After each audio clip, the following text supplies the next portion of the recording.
Next on AM 1480 WLEA, the Newsmaker Show. Here's Brian O'Neill. He's set and ready to go. It's Alfred University history professor Dr. Gary Ostrower in the studio with us this morning. Thank you for coming in, Dr. Ostrower. Pleasure to be here on what may be a nice day. Yeah, it's they say it's going to get nice and sunny today. Dr. Ostrower, I've got a lot of things on this day in history, but I'm guessing you want to talk about, how do I say it, the comeback of John Dean? Well, yeah, John Dean is back is right. John Dean was the president, that is to say, President Nixon's counsel in the White House. Now remember, a White House counsel is not technically the president's lawyer. He is the White House lawyer, in other words, kind of institutionally. But it was John Dean who, among other things, was recorded as saying on the tapes from the back then in the Watergate scandal back in the 1970s that there is a cancer growing on the presidency. It was John Dean who was put in charge back in those days of coordinating a cover-up, paying off certain people who knew what was going on and whatnot. And here he is again. Republicans have been saying that, well, there's no reason that we should be revisiting Watergate. It's irrelevant. The Democrats are saying, of course, that there are parallels between what happened in the 1970s and what's happening today. And so they brought John Dean in because the president is not going to testify, because Attorney General William Barr has refused to testify, and consequently, I guess they're going to the B team, that is to say, John Dean. But I want to make one comment about what Dean, well, really two comments about what Dean said. The essence of his testimony is that, yeah, there really is a parallel between the way in which President Nixon obstructed justice in 1972 and 1973 and 1974, and the way in which Donald Trump is obstructing justice today. He said, in other words, that the parallels are striking, that there is a direct connection between these things. But the other point I want to make about John Dean is that I'm a historian. Okay, Gary Ostrower is a historian. And we historians tend to say that if you don't learn from the past, you're going to make the same mistakes again and again and again. Or to put it in a slightly different way, as I tell my students every single year at Alfred University, we are products of our past. We better understand our history. I tear what little hair I have left out because schools, high schools, but also colleges are reducing the requirements in terms of the study of history. I think that we have a lot to learn from John Dean, and I'm afraid that too many people are simply ignoring what he had to say. On the topic of high school and college history, what are your thoughts there?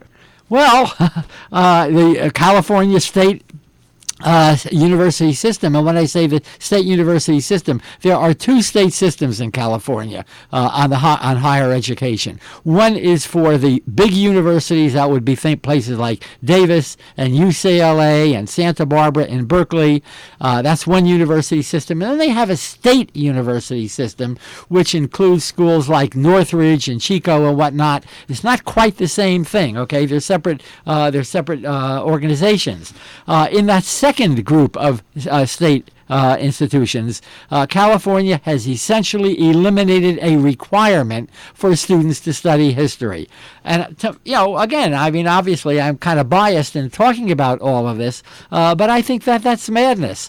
We know today, and I think I may have mentioned this on this program once before, that there are 43% of Americans, this is not just high school students, not college students, 43% of Americans do not know which countries the United States fought against during World War II. Many people think, 43% of the public thinks either they don't know at all or we were fighting against the Soviet Union while allied with Nazi Germany.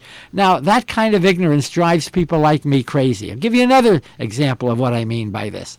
20% of all Americans can identify the, quote, Emancipation Proclamation.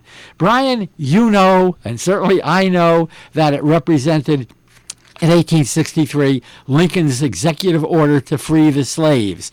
And of course, he didn't really free all the slaves because many of the slaves were still in, they were held in bondage in areas that were controlled by the Confederacy. But where the Union Army did control territory, those slaves were freed. And I can give you many other examples, not the least of which is that 25% of all Americans do not know in which century Columbus discovered America. Okay? Well, it was the 15th century, folks, just in case you're a little unsure about that, in 1492. But, these are pretty basic things. These are factual things. And above and beyond that factual stuff, there's a lot of material, there's a lot of information out there which helps us understand the way in which our values have been have evolved, the way in which our Constitution works, the reason why we have the kind of Constitution that we do. And to the extent that we're losing a sense of that, that we're losing an understanding of all that, I think, frankly, that we're in trouble. And I think that trouble is exhibited by the degree to which 40% of the public thinks that Donald Trump is not a threat to American values right now. I'm talking about political values, the values that we usually, that we define as the values of a democratic society. Now, Dr. Ostrower, when I was coming up, I heard criticisms of social studies versus history and the lack of geography. Is this something that's been going on a long time? Yeah, it's been going on for about 40 years now. To give you an example, and again, I don't want to simply argue that, the good old days is what we were doing. Yeah. Okay, but when I was in school, that is to say in elementary school and in high school, I had to take a course in geography, simply called geography. I took one in 8th grade. I took that course in, I believe it was 6th grade, I think it was. I don't remember exactly. I think it was 6th grade, maybe 5th grade. And I also took it in high school. Like 4 different times, I took a course in geography.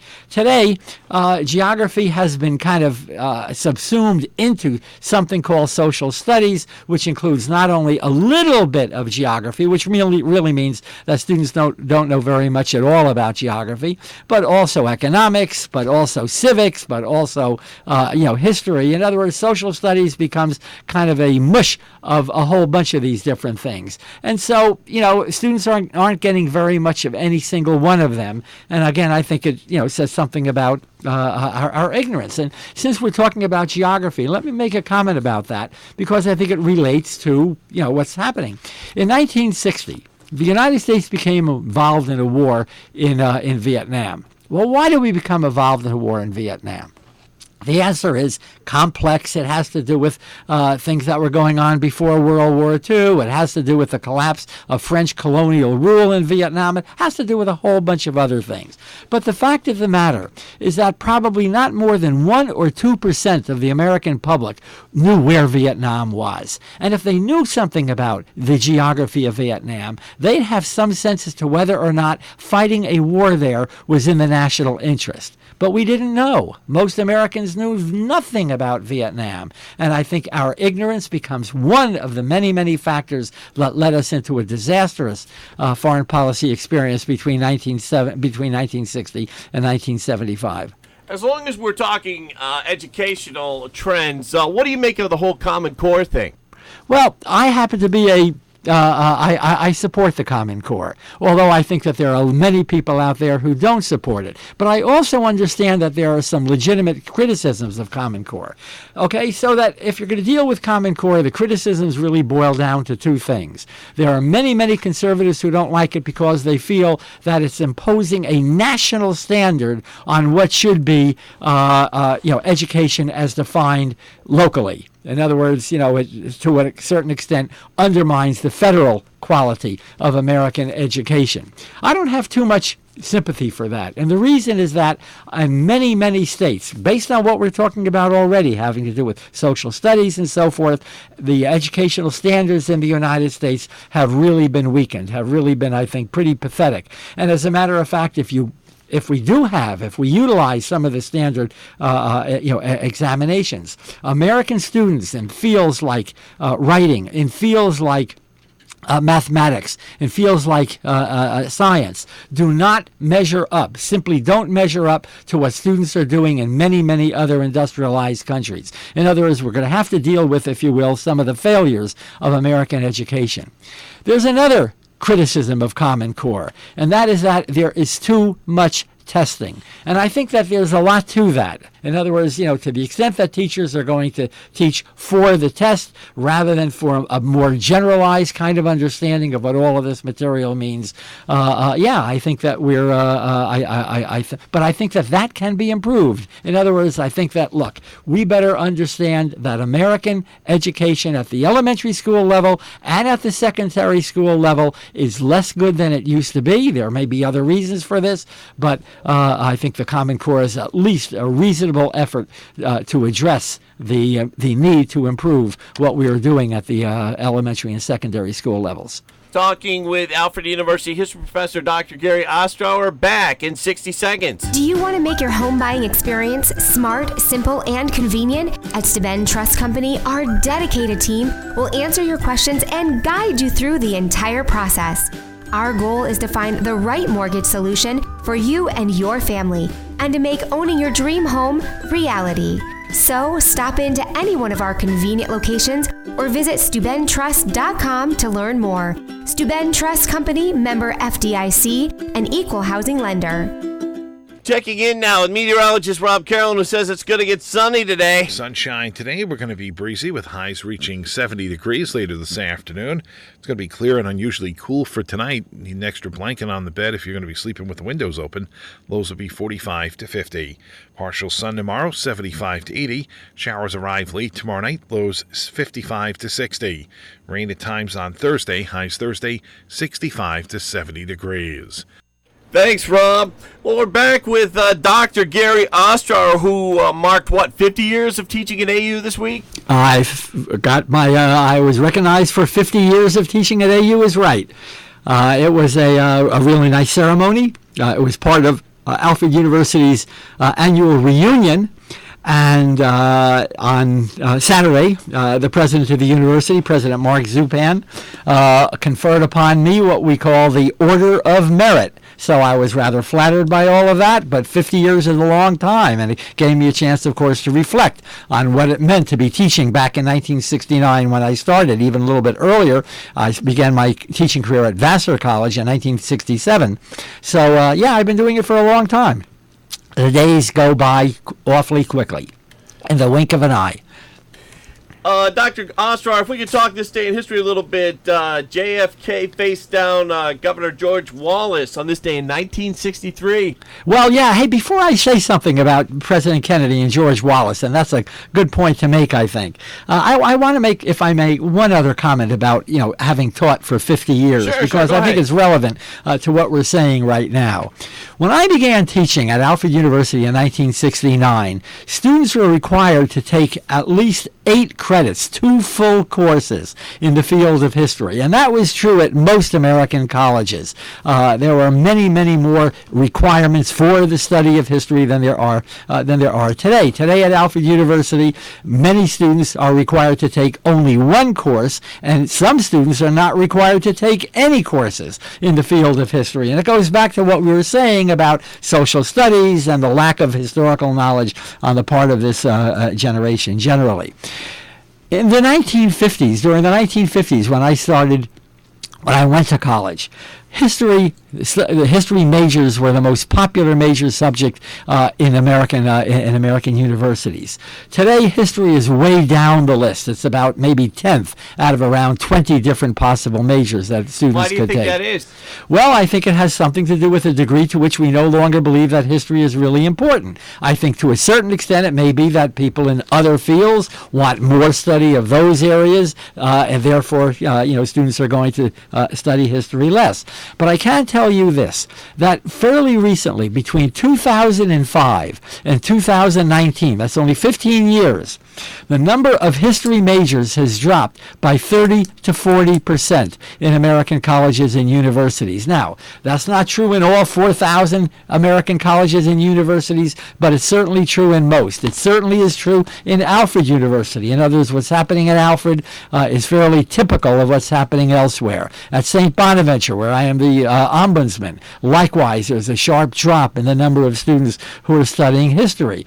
And I think that it has to do with something else, and it has to do with the degree to which, especially in light of recent economic developments, there is a fear on the part of parents that their kids will not get jobs unless they major in the so-called STEM fields. The STEM fields means science and technology. It means mathematics, okay, and engineering, okay, science, technology, engineering, and mathematics.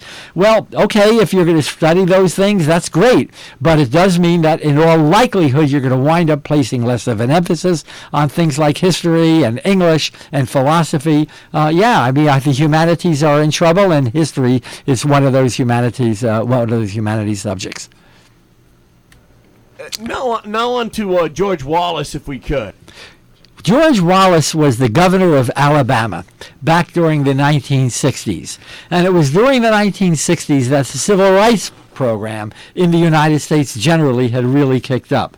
Wallace said in 1963, I think it was 63, it could have been 62, but I believe it was 63, that he would not permit, it was in 63, that he would not permit the integration, that is to say the racial integration of Alabama public schools, nor would he permit the integration of the University of Alabama. And so he stood in the door of the University Administration Building to say, segregation now, segregation forever. Well, the United States government required, and at the use of federal force, that the university integrate. The same thing happened a little bit earlier. We shouldn't forget about this. At the University of Mississippi in October of 1962, the governor of that state, his name was Ross Barnett, had made an agreement with President Kennedy at that time to integrate the university, and then he backed away from the agreement. He backed away from the agreement for two reasons. Number one, because he was himself a segregationist, and number two, because he feared that he would be subject to a great deal of criticism, including the loss of his position by the segregationist white sentiment in Mississippi. And as a result of that, President Kennedy ordered into Mississippi, into Oxford, Mississippi, where the university was located, the 101st Airborne, hundreds upon hundreds of FBI agents, about 3,000 or 4,000 federal marshals, and he nationalized the Mississippi National Guard. And yet, in spite of all of this, and there was a good deal of violence in Oxford, Mississippi as a result of all of that, but eventually the university was integrated. James Meredith, some of you may remember that name. James Meredith became the first black student at, in this case, the University of Mississippi Law School. George Wallace did the same thing more or less the following year, but Wallace became a symbol more than Barnett. He became a symbol of opposition to integration, and he used that symbolism to run for president in 1968, to run for president in 1972. In other words, he became a real national political figure. In 1972, unfortunately, he was subject to an assassination attempt. He wasn't killed, but he was badly wounded, and it effectively ended his, how shall I put it, his national political career. You know what I find interesting about the aftermath of the assassination attempt on George Wallace? I think this comes out of the Nixon tapes. Nixon wanted E. Howard Hunt, who I'm not sure technically was a Watergate burglar, but tied to the Watergate burglars. The Watergate burglars had his number and address on their wallet. Nixon wanted to